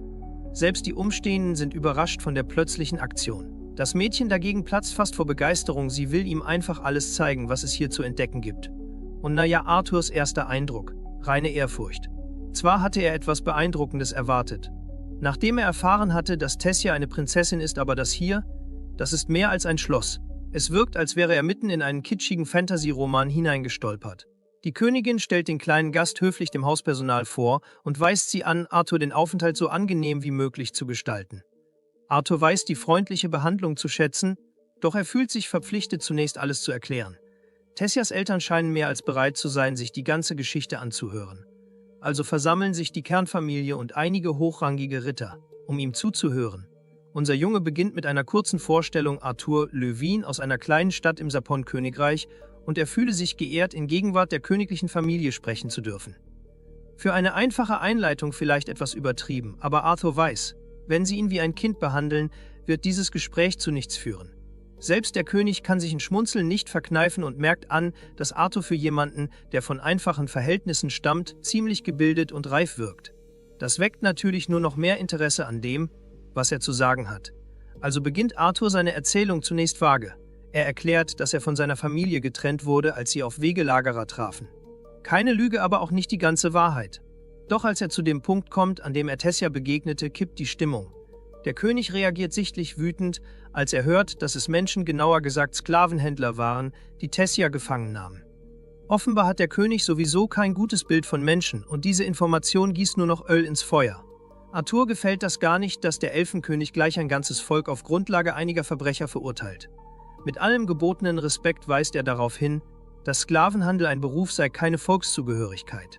Diese Bemerkung bringt ihm zwar eine Menge gezogener Schwerter ein, aber Virian Ereleth selbst stoppt seine Männer mit einer einfachen Geste. Virian zeigt sich fasziniert und fragt sich, wie es Arthur gelungen ist, seine Enkelin aus den Fängen der Banditen zu befreien. Vielleicht habe er verhandelt oder um Gnade gebettelt. Doch Arthur verneint, stattdessen erklärt er offen, dass er selbst ein Magier sei, trotz seines jungen Alters. Kurz gesagt, er hat die Schurken besiegt und Tessia gerettet. Ein ungeduldiger Ritter zieht wutentbrannt sein Schwert, für ihn ist das alles nur eine große Lüge. Doch ein einziger, durchdringender Blick Virians bringt ihn zum Verstummen. Die Intensität dieses Blicks erschüttert den übermütigen Ritter. Schließlich steht Arthur auf und verkündet, dass es ihm egal sei, ob sie ihm glauben oder nicht. Fakt ist, Tessia ist wohlbehalten zurück. Alles, was er sich wünsche, sei, zu seiner Familie nach Sapén zurückzukehren. Tessia ist schockiert, sie hatte nicht erwartet, dass Arthur so schnell wiedergehen will. Auch ihre Eltern merken, wie tief sie für ihn empfindet. Arthur erinnert sie sanft an die Geschichte zwischen Menschen und Elfen und dass es einfach unpassend wäre, wenn ein Mensch zu lange in diesem Reich bliebe. Schließlich möchte er sicher gehen, dass es seiner Familie gut geht und dass sie wissen, dass auch er wohlauf ist. Dann ergreift der König das Wort. Er erwähnt kurz die Vergangenheit zwischen den Reichen und betont noch einmal, dass Arthur ihre Tochter gerettet und sie bis nach Eleanor begleitet hat. Allein das verdient bereits eine angemessene Belohnung. Doch zunächst kommt die schlechte Nachricht, das Teleportationstor, das nach Sapon führt, öffnet sich nur alle 7 Jahre während der Gipfelkonferenz der 3 Völker. Es werden also noch 5 Jahre vergehen, bis es erneut genutzt werden kann. Der König bietet jedoch an, Arthur von einer Eskorte sicher nach Hause bringen zu lassen. Gleichzeitig würde er es begrüßen, wenn Arthur noch eine Weile bleibt, damit die Elfen ihm als Gast ihre Dankbarkeit zeigen können. Er gibt offen zu, dass einige Elfenmenschen gegenüber tolerant seien, doch viele tragen noch immer die Narben des Krieges. Für den Moment soll Arthur sich ganz wie zu Hause fühlen, bis am nächsten Morgen die Eskorte bereitsteht. Später findet Arthur sich in einem prachtvollen Gästezimmer wieder. Das Erste, was er tut, ist eine wohlverdiente Dusche. Doch während er duscht, flammt plötzlich der Schmerz seiner Manakern erneut auf so heftig, dass er sich krümmen muss. Danach liegt er auf dem Sofa und hält das Ei in der Hand, das Sylvia ihm anvertraut hat. Plötzlich klopft es an der Tür. Als er öffnet, steht Tessia davor. Ohne Vorwarnung rammt sie ihm den Kopf in den Bauch so fest, dass ihm fast die Luft wegbleibt. Offenbar ist sie sauer, wie kühl er mit ihren Eltern gesprochen hat und dass er so bald wieder gehen will. Arthur versucht ihr zu erklären, dass er nur höflich sein wollte, immerhin sind sie König und Königin dieses Landes. Eigentlich hätte er Grund, wütend zu sein. Immerhin hat sie ihm nie gesagt, wer sie wirklich ist. Doch Tessia bleibt stur. Sie will nicht, dass er geht. Er ist der erste Freund, den sie je hatte. Diese Worte bringen Arthur zum Schmunzeln. In einer vertrauten Geste legt er die Hand um ihren Nacken, als wären sie alte Kumpel, und meint, hör auf zu flennen. Zeig mir lieber den Rest vom Schloss. Und so erkunden sie das Anwesen zusammen. Tessia führt ihn zu ihrem Lieblingsort, einem traumhaften Platz, der im Frühling voller blühender Blumen ist. Sie zeigt ihm außerdem eine besondere Insektenart Leuchtbienen, die eigens dort gezüchtet werden. Doch mitten in ihrer Erklärung spürt Arthur plötzlich etwas hinter sich. Ein Dolch. Ohne zu zögern reißt er das Mädchen zur Seite, fängt die Waffe in der Luft ab und kontert in unglaublichem Tempo. Der Angreifer ist niemand anderes als Virian, ihr Großvater. Arthur ist entsetzt, dachte er doch, der Mann habe tatsächlich auf seine Enkelin gezielt. Doch der alte Mann beruhigt ihn, die Waffe sei nur ein Spielzeug. Als Arthur genauer hinsieht, wird ihm klar, dass er hereingelegt wurde, was ihm fast schon peinlich ist. Virian dagegen zeigt sich beeindruckt. So schnell zu reagieren von der Abwehr bis zum Gegenschlag ist außergewöhnlich. Er bemerkt, dass Arthurs Mana-Kontrolle noch ausbaufähig ist, aber nun glaubt er, wie dieser Junge eine Gruppe Schurken erledigt haben könnte. Arthur ist sich nicht sicher, ob das jetzt ein Lob oder eine Beleidigung war, also schweigt er lieber. Tessia wirft sich dazwischen und schimpft mit ihrem Großvater, er solle Arthur in Ruhe lassen. Doch Virian meint es ernst, er hat einfach seit langem niemanden mehr getroffen, der so interessant ist wie dieser Junge. Er wirft Arthur ein Holzschwert zu, er will sehen, was in ihm steckt. Arthur greift es sofort und schwingt es ohne zu zögern direkt auf den alten Mann zu. Doch was er trifft, ist nur eine Mana-Illusion. Trotzdem ist Virian beeindruckt von Arthurs Mut. Arthur greift erneut an, wieder nur eine Illusion. Diese Unachtsamkeit kostet ihn, der alte Mann kontert mit einem schnellen Schlag. Arthur kann gerade noch ausweichen, wird aber trotzdem von einem Ellbogentreffer erwischt. Doch er lässt sich nicht unterkriegen. Mit dem Holzschwert stürmt er erneut vor. Sein Tempo ist beeindruckend, doch es ist offensichtlich, gegen den alten Mann kann er kaum bestehen. Schließlich ist Arthur wieder offen und wird vom nächsten Schlag weggeschleudert. Tessia eilt zu ihm. Aber auch Virian bleibt nicht ganz unversehrt, Arthur hat ihn tatsächlich gestreift. Eine wohlverdiente Wunde, wenn man bedenkt, wie selbstsicher der Alte sich bisher gab. Virian will gleich weiterkämpfen, doch Tessia geht dazwischen, kein weiteres Duell. Sie kneift ihren Großvater neckisch in den Arm. Der lacht nur und gibt zu, dass Arthur ihn vermutlich fertig gemacht hätte, hätte er sich zurückgehalten. Arthur dagegen ist geehrt von diesem Lob. Doch der alte Mann wird plötzlich ernst. Wenn Arthur ihn wirklich als seinen ehrenwerten Mentor betrachtet, dann lädt er ihn ein, sein Schüler zu werden. Arthur erinnert ihn jedoch daran, dass er nur ein Mensch ist und nicht mal sicher, ob es überhaupt erlaubt ist, dass Menschen in diesem Königreich bleiben dürfen. Doch Varian versichert ihm, dass niemand es wagen würde, ihn rauszuwerfen, solange er unter seinem Schutz steht. Er schwört, Arthur etwas beizubringen, das weitaus wertvoller ist als alles, was selbst die besten Magier Sapans ihm bieten könnten. Trotz des verlockenden Angebots lehnt Arthur höflich ab. Er hat nicht vor, hier Zeit zu verschwenden, nicht, bevor er seine Eltern wieder sieht. Als der alte Mann das hört, gibt er ein weiteres Versprechen. Er will Arthur ermöglichen, mit seinen Eltern zu sprechen, damit sie wissen, dass es ihm gut geht. Noch bevor er weiter ins Detail gehen kann, befiehlt er den Zofen, Tessia zum Baden zu bringen und ihr etwas Ruhe zu gönnen. Als sie allein sind, behauptet der alte Mann, über Arthurs Zustand Bescheid zu wissen, darüber, dass er immer wieder stechende Schmerzen genau an der Stelle spürt, an der sich sein Mana-Kern befindet, und dass diese Anfälle häufiger werden. Natürlich fragt sich Arthur, woher der Alte all das weiß. Doch Varian winkt ab, diese Frage sei sinnlos. Stattdessen solle er sich lieber fragen, was wirklich hinter seiner Krankheit steckt. Doch bevor er darauf eingeht, stellt er Arthur eine Gegenfrage, ob er jemals von sogenannten Willenskernen gehört hat. Der Begriff ist Arthur völlig fremd und doch wandern seine Gedanken so zurück zu dem Moment, als Sylvia seinen Mana-Kern berührte. Bevor das Gespräch weitergeht, geht Varian davon aus, dass Arthur inzwischen schon einigen Mana-Wesen begegnet ist. Er erklärt, dass ein Wesen, das stark genug ist, um als Klasse A oder höher eingestuft zu werden, in der Lage ist, seinen Willen oder besser gesagt, seine Essenz an jemand anderen weiterzugeben. Entweder an seine Nachkommen oder an jemanden, mit dem es sich bewusst verbindet. Varian verspricht, nicht nachzuforschen, wie Arthur an so einen mächtigen Willen gekommen ist. Doch er warnt ihn. In diesem Stadium richtet diese Kraft in seinem Inneren mehr Schaden an, als dass sie ihm nützt. Dass Varian all das weiß, lässt Arthur vermuten, dass auch er einen solchen Willen in sich trägt. Und ja, der alte Mann macht kein Geheimnis daraus. Er bezeichnet sich selbst als Tierbändiger, ein Titel, den er sich verdient hat, indem er den Willen des Wesens in seinem Inneren vollständig unterworfen hat. Er zeigt Verständnis dafür, dass Arthur seine Familie sehen und nach Hause zurückkehren will. Aber er warnt ihn. Wenn er es jetzt tut, bringt er sich in ernsthafte Gefahr. Die Kraft, die in ihm schlummert, ist zu stark für seinen noch nicht ausgereiften Körper. Wenn sie nicht bald gezähmt wird, wird sie ihn innerlich zerreißen. Arthur liegt da, das Gesicht schweißnass, ein bleiernes Gewicht lastet auf seinem Körper. Während er zwischen Bewusstsein und Ohnmacht hin und her gleitet, erscheint ihm die monströse Gestalt all seiner Ängste und Lasten. Die Erwartungen, die auf ihm lasten, verfolgen ihn bis in seine Träume. Doch die Quelle all dieser Schwere ist keine geisterhafte Erscheinung, sondern Tessia. Sie sitzt mitten auf ihm völlig ahnungslos und drückt ihn damit noch tiefer in seine Erschöpfung. Offenbar ist sie gekommen, um ihn zu wecken. Sie kann es kaum erwarten, diesen neuen, aufregenden Tag mit ihm zu beginnen. Doch Arthur ist noch nicht bereit, aufzustehen, also ruft er das Schattenwesen zurück, um ihm ein paar Minuten mehr zu verschaffen. Später, während Arthur sich für den Tag fertig macht, fragt Tessia ihn, ob es stimmt, was ihr Großvater gesagt hat, dass er wirklich bleiben will. Nun ja, so ganz sicher ist Arthur sich da selbst noch nicht. Sein Plan hängt ganz davon ab, was die Reise mit Varian bringt. Als er auf die Kutsche zugeht, mit der er gemeinsam mit dem alten Mann reisen soll, sieht er, wie König und Königin vor Varian stehen und ihn anflehen, es sich noch einmal zu überlegen.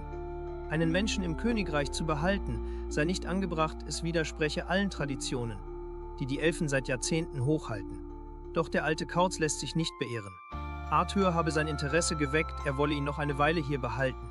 Außerdem scheint ihre Tochter ebenfalls Gefallen an ihm gefunden zu haben. Das sei ein weiterer Grund, ihn noch nicht gehen zu lassen. Trotz der Bitten des Königs bleibt Varian bei seiner Entscheidung. Er versichert den Herrschern, dass Arthur unter seiner direkten Aufsicht stehen wird, damit jeder weiß, dass er beobachtet wird. Dass Varian so für ihn einsteht, lässt Arthur unwillkürlich lächeln. Sobald sie in der Kutsche sitzen, beginnt die Reise. Nach einer Weile auf der Straße fragt sich Arthur, wie lange das Ganze noch dauern soll. Er ist neugierig, wen sie da eigentlich treffen. Plötzlich lehnt Tessia sich an seine Schulter und schläft ein. Offenbar hat sie das frühe Aufstehen vor lauter Aufregung doch eingeholt. Als einzige Prinzessin des Reiches ist Tessia in Einsamkeit aufgewachsen. Sie wurde zu oft verletzt von Erwachsenen und Kindern, die nur vorgaben, ihre Freunde zu sein. Mit der Zeit hat sie sich verschlossen, eine Mauer um sich errichtet, um niemanden mehr an sich heranzulassen. Aber in der kurzen Zeit, in der sie mit Arthur zusammen ist, hat sie mehr gelächelt und gelacht als in den letzten Jahren zusammen. Dafür ist der alte Mann ihm ehrlich dankbar und bringt das auch zum Ausdruck.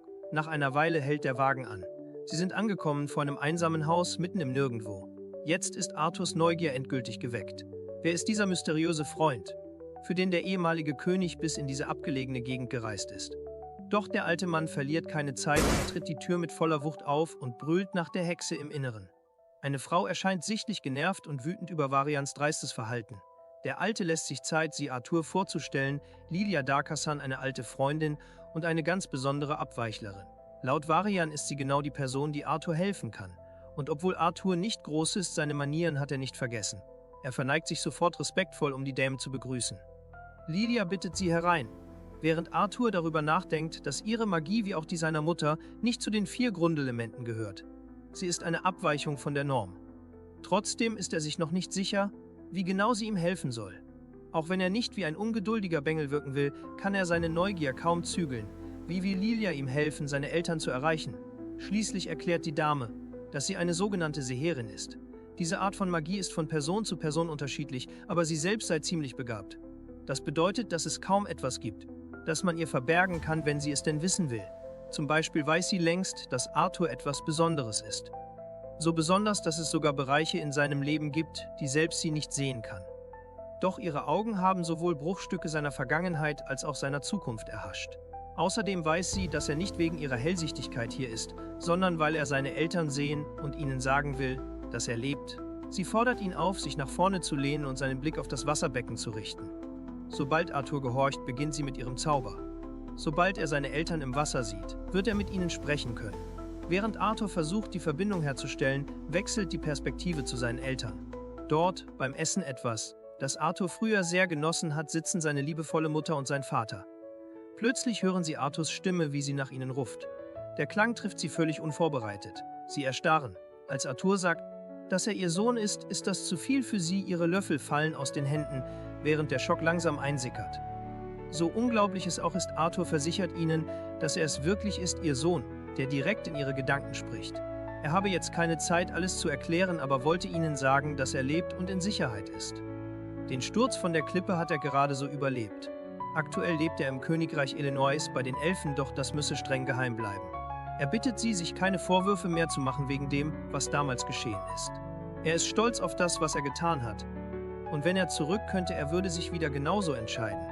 Er erklärt kurz, dass er eine Krankheit hat und deswegen noch eine Weile bleiben muss, um behandelt zu werden, bevor er heimkehren kann. Er gibt zu, dass er nicht weiß, ob er jemals wieder die Gelegenheit bekommt, mit ihnen zu sprechen. Es gebe nur diese eine Frau, die das möglich machen kann. Bevor die Verbindung abbricht, bittet er seinen Vater, gut auf seine Mutter und das Baby aufzupassen. In der Zwischenzeit wird er weiter trainieren und warnt ihn schon mal, sich nicht zu wundern, wenn sein stolzer Sohn ihn beim nächsten Übungskampf vielleicht sogar besiegt. Damit endet diese geistige Fernverbindung. Arthurs Vater bricht in Tränen aus, seine Frau folgt ihm sofort. Sie können kaum glauben, dass ihr Sohn noch lebt. Die Freude und Erleichterung, ihn wiedergehört zu haben, ist so überwältigend, dass sie sich in die Arme fallen. Und nicht nur die Eltern sind den Tränen nahe. Auch Arthur selbst ist tief berührt von dem Gespräch mit seinen Eltern. Doch er fasst sich wieder, dreht sich zu dem alten Mann und sagt, dass er jetzt bereit für alles, was kommen mag. Nach dem kurzen Besuch bei Lilia kehrt die Gruppe schließlich zum Schloss zurück, wo der König und die Königin sie bereits erwarten. Als der alte Varian und Tessia das Schloss betreten, wird Arthur plötzlich vom König selbst aufgehalten. Nicht, weil dieser ihm feindlich gesinnt ist oder ihn aufhalten will, sondern weil er sich versöhnen möchte.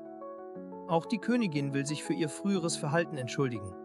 Beide halten sich nicht zurück, wenn es darum geht, ihre Reue zu zeigen. Arthur, stets bereit zu vergeben, ergreift freundlich die Hand des Königs. Doch Tessia ist nicht sicher, ob so eine Entschuldigung wirklich ausreicht. Aus ihrer Sicht sollten der König und die Königin, wenn sie es ernst meinen, wenigstens erlauben, dass sie mit Arthur die Stadt erkunden darf, etwas, das sie sich schon lange gewünscht hat. Da es keinen Grund gibt, sie aufzuhalten, bereiten sich Arthur und Tessia darauf vor, die Stadt zu erkunden. Tessia zeigt Arthur mit Begeisterung alles, was Eleonora so besonders macht. Doch während ihres Spaziergangs stößt Arthur plötzlich mit einem Elfen zusammen oder eher. Der Elf rempelt ihn absichtlich an, eindeutig auf der Suche nach einem Grund, um über die Menschen herzuziehen. Nachdem die Stimmung angespannt ist, zeigt der Elf direkt auf Arthur und macht ihm klar, dass er hier nicht dazugehört, egal wie gut seine Verbindung zu Elder Varian auch sein mag. Während Arthur sich über diesen überheblichen Kerl ärgert, tritt Tessia dazwischen. Der Elf stellt sich als Firat Ifsa vor und begegnet Tessias Fragen mit Arroganz. Wie sie es überhaupt aushalten könne, mit einem gewöhnlichen Menschen wie Arthur dieselbe Luft zu atmen. In seinem übertriebenen Rittergehabe bietet Firat sogar an, Tessia persönlich zu begleiten, aber Arthur dreht den Spieß mit ein paar spöttischen Kommentaren um. Mit nur wenigen Worten schafft er es, Firat bis aufs Blut zu reizen. Der Gedanke, dass jemand sich über seine Ritterschaft lustig macht, bringt diesen selbstverliebten Kerl völlig aus dem Konzept. Wutentbrannt fordert Firat Arthur zum Duell heraus. Arthur, der ihn sowieso schon für nicht besonders helle hielt, sieht sich in seiner Einschätzung bestätigt auf die denkbar schlechteste Weise. Tessia tritt sofort dazwischen und stellt die Frage, die sich alle denken. Wie kommt dieser sogenannte Ritter dazu, den Schüler von Elder Virion zum Duell herauszufordern? Entschlossen, seine Ehre zu verteidigen, verlangt er von Arthur, das Duell anzunehmen oder sich wie ein Feigling davon zu stehlen. Um den Druck zu erhöhen, erinnert er Arthur daran, dass seine Entscheidung unmittelbar auf seinen Mentor Elder Virion zurückfällt. Arthur dagegen ist eher fasziniert von der Ernsthaftigkeit in den Gesichtern aller. Ihm war gar nicht klar, wie hoch Duelle hier angesehen werden. Firat, der es kaum erwarten kann, legt Arthurs Schweigen als Zustimmung aus. Um die Sache ins Rollen zu bringen, besteht er darauf, dass Prinzessin Tessia das Duell offiziell einleitet. Widerwillig stimmt Tessia zu. Und kaum gibt sie das Zeichen, stürmt Feiret auch schon los entschlossen, den ersten Treffer zu landen. Aber mein Junge, der ballt nur ruhig die Faust und setzt einen einzigen vernichtenden Schlag. Der Aufprall ist so heftig, dass Feirets Spucke durch die Luft fliegt und er mehrere Meter weit zurückgeschleudert wird. Arthur bleibt einfach stehen, ziemlich unsicher, ob das tatsächlich schon alles war, um ein Duell zu gewinnen. Die Jahre vergehen wie im Flug und als nächstes sehen wir eine gereifte Tessia. Sie ist gekommen, um unseren Jungen zu wecken, der ebenfalls ganz schön gewachsen ist seit dem letzten Mal. Es sieht ganz so aus, als hätte sich auch ihr Verhältnis stark weiterentwickelt. Noch bevor sie richtig ins Necken geraten, unterbricht der alte Mann sie mit einem genervten Kommentar, sie sollen sich gefälligst für den Unterricht fertig machen. Bevor es aber losgeht, gibt's noch einen kleinen Hintergrundeinblick. Es gibt 4 Grundelemente. Darüber hinaus existieren sogenannte höhere Elemente Eis, Gravitation, Blitz und Schall. Diese können nur von Magiern kontrolliert werden, die ihr Grundelement vollständig gemeistert haben. Solche Magier nennt man Abweichler. Zwerge sind in ihrer Kontrolle auf Erde und Feuer begrenzt, dafür haben sie eine viel stärkere Affinität zu diesen beiden. Ihre besondere Gabe liegt in der Fähigkeit, Metall zu formen und zu beherrschen. Die Besten unter ihnen können Erde und Feuer so kombinieren, dass sie Magma erschaffen und steuern. Elfen wiederum können Wasser, Wind und Erde manipulieren mit deutlich höherer Affinität als Menschen. In seltenen Fällen bringen sie sogar besondere Abweichler hervor, die Pflanzen kontrollieren können. Höhere Formen der Elemente jedoch wie Eis oder Blitz bleiben Elfen verschlossen. Menschen dagegen haben Zugriff auf alle 4 Grundelemente und sind die einzige Rasse, bei der jede Form von Abweichung möglich ist, sogar Kräfte, die gar keinem Element zugeordnet werden können, wie Heilung oder Energiemission. Das Kräfteverhältnis zwischen den 3 Völkern ist heikel, es hängt von ihrer Anzahl, ihrer Elementarbindung und der Vielfalt ihrer Magier ab. Zumindest ist das alles, was Arthur bisher weiß. Er fragt seinen Meister, ob diese Erklärung für ein breites Publikum verständlich genug sei. Varian überlegt kurz und nickt dann. Tessia scheint etwas auf dem Herzen zu haben. Sie versteht, dass die Assimilation Arthurs Körper auf seinen inneren Willen vorbereiten soll. Aber sie glaubt, es wäre sinnvoll, wenn er seinen Körper auch physisch trainieren würde, so wie sie es tut, unterstützt durch Magie. Arthur versteht, worauf sie hinaus will. In den letzten 3 Jahren sind ihm die Unterschiede zwischen den Rassen sehr deutlich geworden.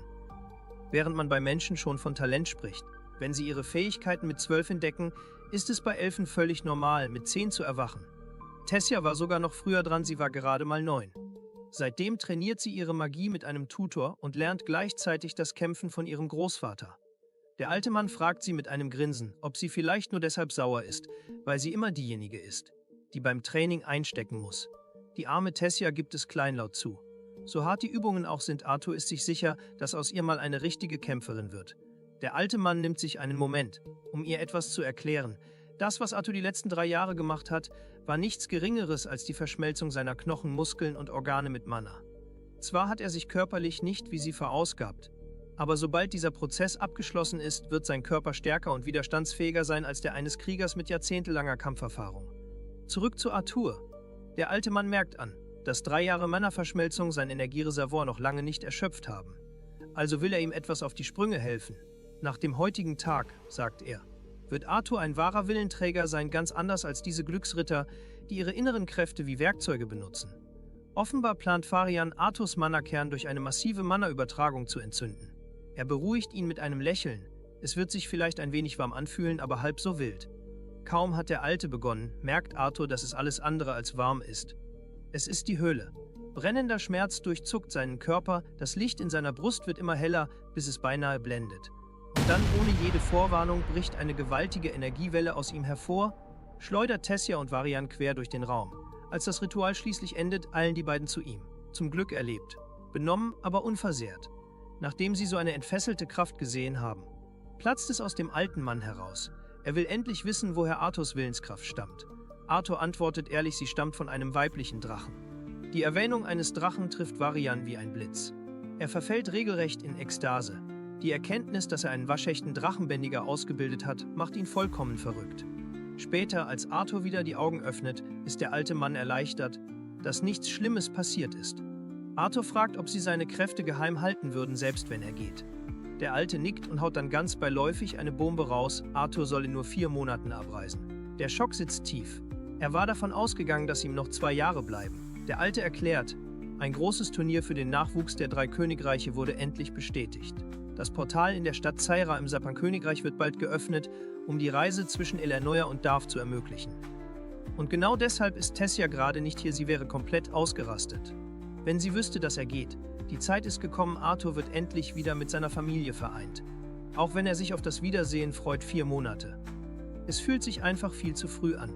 In diesem Moment versichert ihm der alte Mann, dass diese 4 Monate so qualvoll sein werden, dass er sich wünscht, sie würden schneller vergehen. Jetzt, wo seine Assimilation abgeschlossen ist, steht ihm ein noch härteres Training bevor. Mit diesen Worten wendet sich der Alte ab und geht. Genau in diesem Augenblick fällt Arthurs Blick auf sein Ei, das aus unerklärlichem Grund vom Sofa gefallen ist. Es beginnt zu reißen, als würde es gleich aufbrechen. Kurz darauf zerbricht die Schale und ein winziger Drache schlüpft heraus. Das Erste, was das kleine Wesen tut, ist gähnen und im nächsten Moment kippt es einfach um, was Arthur komplett verwirrt zurücklässt. Später sitzt Arthur da und starrt die kleine Knutschkugel an. Es ist offensichtlich, dass der kleine Drache ihn mag und genauso deutlich, dass Arthur dem kleinen Ding einfach nicht widerstehen kann. Ganz ehrlich, es ist einfach viel zu niedlich, aber anscheinend habe ich das zu früh gesagt. Plötzlich beißt der Drache zu. Und das Einzige, was ihn davon abhält, weiter zu beißen, ist offenbar der Geschmack von Arthurs verschwitzter Haut, der gefällt ihm nämlich gar nicht. Der Biss brennt ordentlich und die Stelle hinterlässt eine dauerhafte Spur auf Arthurs Arm. Und dann, der kleine Drache schaut ihn glücklich an und nennt ihn Mama. Nach dem Angriff. Arthur ist erstmal komplett überfordert. Wer spricht da bitte mit ihm? Doch dann dämmert es ihm, es ist der Drache. Und der redet direkt in seinen Kopf. Arthur korrigiert sie sofort. Er ist ein Junge, also soll sie ihn gefälligst Papa nennen. Den Namen für die Kleine wählt er selbst Sylvie, nach ihrer Mutter. Während er mit ihr spielt, fällt ihm plötzlich auf. Der Biss ist kein gewöhnlicher Kratzer. Es fühlt sich an, als würde er ihn irgendwie mit dem kleinen Drachen verbinden. Während er sich mit Sylvie entspannt, dämmert Arthur langsam weg. Mitten in der Nacht schreckt er hoch. Als er sich umsieht, entdeckt er Tessia, sie hält Sylvie so fest im Arm, dass die Kleine förmlich um Hilfe schreit. Scheinbar hat Tessia sich ganz schön an sie gewöhnt. Am nächsten Morgen, während Arthur durch den Flur geht, merkt er, dass Tessia immer noch völlig vernarrt in das kleine Wesen ist. Doch Sylvie scheint ihre Zuneigung nicht wirklich zu erwidern. Als sie den alten Mann treffen, platzt Tessia sofort heraus, dass Arthur ein neues Haustier hat. Ältester Varian wirft dem kleinen Drachen einen neugierigen Blick zu, sichtlich irritiert von dem, was er da sieht. Inzwischen ist er überzeugt, dass er irgendwann an einem Schock sterben wird, weil Arthur ihn ständig überrascht. Schließlich erklärt Arthur dem alten Mann, was passiert ist und woher Sylvie stammt. Varian erklärt, dass Wesen wie Sylvie normalerweise nur in der Nähe ihrer Artgenossen schlüpfen.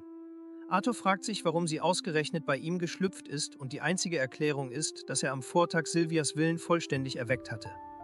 Dann stellt Arthur eine weitere Frage. Muss man sie wirklich verstecken? Seiner Meinung nach würden die meisten Leute ohnehin nicht erkennen, wie mächtig sie ist. Der alte Mann erkennt den Punkt an, erinnert ihn jedoch daran, dass es jetzt um wichtigere Dinge geht. Die Stärkung seines Mana-Kerns hat während der Assimilation stagniert. Aber jetzt, wo er vollständig erwacht ist, muss er sowohl seinen Kern als auch seinen neuen Drachenwillen trainieren. Arthur fragt nach dem nächsten Schritt und der Alte erklärt, der beste Weg, die erste Stufe eines Tierwillens zu erreichen, ist seinen Mana-Kern zu stärken und sich ständig im Kampf zu messen. Nun, da alles klar ist Arthur bereit. Doch der alte Mann fügt noch etwas hinzu: Wenn Arthur gegen einen anderen Tierbändiger kämpft, der die Stufen ebenfalls beherrscht, wird er noch schneller Fortschritte machen. In dem Moment ruft der Alte sein eigenes Tier herbei. Es schlingt sich sofort um ihn und verleiht ihm ein völlig neues Aussehen. Doch bevor es weitergeht, werfen wir einen kurzen Blick darauf, was der alte Mann da eigentlich gemacht hat. Tierbändiger sind Magier, die die einzigartigen Fähigkeiten von Mana-Tieren nutzen können. Die erste Stufe nennt man die Erwerbsphase. In dieser Phase kann der Bändiger die rohe Kraft seines Tieres leihen. Doch erst in der zweiten Stufe, der sogenannten Integrationsphase, kann er dessen Fähigkeiten vollständig verkörpern. Für ältesten Varian, der erst nach Jahrzehnten diese zweite Stufe erreicht hat, bedeutet die Verwandlung, dass er nun die tödliche Kraft eines Schattenpanthers einsetzen kann. Mit dieser Macht ausgestattet, fordert der alte Arthur auf, gut aufzupassen, besonders wenn er sich von hinten anschleicht. Diese Vorwarnung bereitet Arthur ziemliches Unbehagen. Aus seiner Sicht sagt der Alte ihm gerade, dass er ihn selbst dann überraschen kann, wenn Arthur genau weiß, dass er es versucht. Im nächsten Moment verschwindet Varian einfach. Bevor Arthur überhaupt reagieren kann, spürt er ein leichtes Tippen auf seiner Schulter. Er wirbelt blitzschnell herum, doch hinter ihm ist niemand. Noch bevor er Luft holen kann, taucht der Alte erneut hinter ihm auf und erwischt Arthur völlig unvorbereitet. Diesmal gibt Arthur auf. Die Geschwindigkeit des Alten und die Präsenz des Schattenpanthers sind einfach zu viel beeindruckend und beängstigend zugleich. Dann offenbart der alte Mann einen entscheidenden Nachteil der Integrationsphase. Jedes Mal. Wenn er sie nutzt, kostet es ihn enorme Kraft. Arthur ist jedoch immer noch völlig überwältigt, nicht nur wegen der Bewegungsgeschwindigkeit, sondern vor allem, weil er Varian selbst dann nicht spüren konnte, als er direkt hinter ihm stand. Schattenpanther besitzen offenbar die Fähigkeit, Wind und Schall so zu manipulieren, dass sie vollkommen unbemerkt bleiben. Der Alte beendet das Spiel und zieht sein Schwert. Es ist klar, das eigentliche Training beginnt jetzt. Die Tage vergehen schnell. Arthur taucht tief in sein Training ein. Unter Varians Anleitung und dank eigener Erkenntnisse gelingt es ihm, die erste Stufe seines Drachenwillens zu erreichen. Zusätzlich lernt er, wie man die Präsenz dieses Willens vor anderen Magiern verbirgt. Wenn er gerade nicht seinen Mana-Kern stärkt oder weiter in Sylvias Willen eintaucht, kämpft er gegen Varian. Glücklicherweise hat die Assimilation seinen Körper stark genug gemacht, um dem intensiven Training standzuhalten. In seiner Freizeit versucht Arthur, die einfachen Freuden der Kindheit zu genießen, ganz so, wie Sylvia es sich für ihn gewünscht hatte. Er hält diese Momente fest, denn sein Abschied rückt näher. Schließlich ist der Tag seiner Abreise gekommen. Tessia ist am Boden zerstört. Nach all den Jahren, die sie Seite an Seite verbracht haben, fällt es ihr schwer, sich mit seinem Aufbruch abzufinden. Arthur ist nun bereit zu gehen. Seine Tasche ist gepackt. Und das Mal, das Sylvie ihm hinterlassen hat, versteckt er sorgfältig unter den Federn, die sie ihm gegeben hat. Die Kutsche steht bereit. Als Abschiedsgeschenk überreicht der alte Mann ihm ein Amulett mit dem Wappen des Hauses Erolith. Es soll ihm helfen, sich im Wald zurechtzufinden. Jetzt ist Tessia an der Reihe, sich zu verabschieden. Doch anstatt etwas zu sagen, nickt sie nur traurig. Ihre Traurigkeit schmilzt jedoch dahin, als Arthur sie fest umarmt. Die Wärme des Moments übermannt sie und sie beginnt hemmungslos zu weinen. Nach einem letzten Abschied steigt Arthur in die Kutsche und trifft dort auf Farid und ein paar Ritter, die ihn begleiten sollen. Farid erkennt Arthur sofort, aber Arthur hat keine Ahnung, wer das sein soll. Farid beginnt lautstark zu schimpfen, er erinnert ihn an ihr damaliges Duell, bei dem dieser niedere Mensch angeblich unfair gewonnen hat. Als Arthur sich an seinen Namen erinnert und ihn höflich begrüßt, beruhigt sich Farid etwas. Doch seine Peinlichkeit kehrt schlagartig zurück, als einer seiner Freunde vor versammelter Mannschaft seinen Spitznamen verrät, Pfeifei. Und das auch noch vor einem Menschen. Trotz dieses holprigen Anfangs verbringt die Gruppe die Reise in guter Stimmung. Schon bald überqueren sie das Portal und erreichen die schwebende Stadt Cyrus. Cyrus ist voller Leben, eine Stadt, in der Menschen aus allen Berufen und Lebenslagen zusammentreffen. Die Kutsche hält vor einer prächtigen Villa, dort wartet seine Familie. Und während Arthur vor den riesigen Türen steht, spürt er, wie sich sein Herz zusammenzieht. Wenn ihr wissen wollt, wie es weitergeht, lasst uns gerne 500 Daumen hoch auf dieses Video da, dann wissen wir, dass ihr euch Teil 2 wünscht. Schreibt uns außerdem in die Kommentare, wie euch die Folge gefallen hat und Vorschläge für das nächste Video. Bis zum nächsten Mal.